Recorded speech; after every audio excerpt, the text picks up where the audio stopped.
வரலட்சுமி விரத பூஜைக்கு முக்கியமானது கலச பூஜை தான். அந்த கலசத்துக்குள்ளே என்னெல்லாம் பொருளெல்லாம் போடலாம் அப்படின்னு வீடியோவில் பார்க்கலாமா? அதில் முதல்ல முக்கால் அளவுக்கு அந்த கலசத்தில் பச்சரிசி நிறச்சிக்கணும். நிறச்சிட்டு அதுக்கப்புறம் இந்த திங்ஸ் எல்லாம் அதுக்குள்ளே சேர்க்கணும்.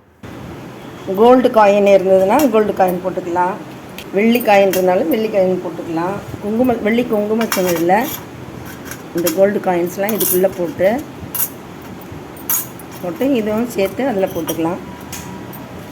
அப்புறம் அதில் ஜாதிக்காய், மாசிக்காய், கொஞ்சம் வசம்பு, ஏலக்காய், கிராம்பு, கொஞ்சம் குங்குமப்பூ, குபேர சாவி இருந்தாலும் போட்டுக்கலாம், ஒரு எலுமிச்சைப்பழம், சோழி,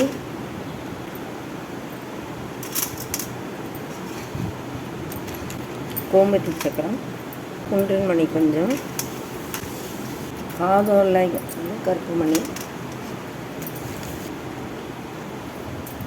மஞ்சள், கொஞ்சம் குங்குமம், நல்ல முத்து, வெள்ளி தாமரை வெள்ளியில் இருக்கிறது. சப்போஸ் காயில் இல்லைன்னா பழைய நகை அதை நல்லா அலம்பிட்டு அது கூட இதில் போட்டுக்கலாம். கோல்டு, இது நல்ல முத்து. எல்லாமே கலசத்துக்குள்ளே போடலாம்.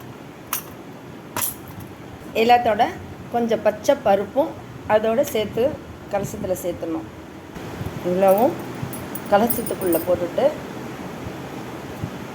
கொஞ்சம் பூ போட்டுட்டு வெத்தலைப்பாக்கு பூ எல்லாமே அதுக்குள்ளே போட்டு நிறச்சி அதுக்கப்புறம் தேங்காய் மஞ்சள் பூசி குங்குமம் வச்சு அலங்காரம் பண்ணி நிறைஞ்ச கலசமாக நாளைக்கு பூஜைக்கு வைக்கணும்.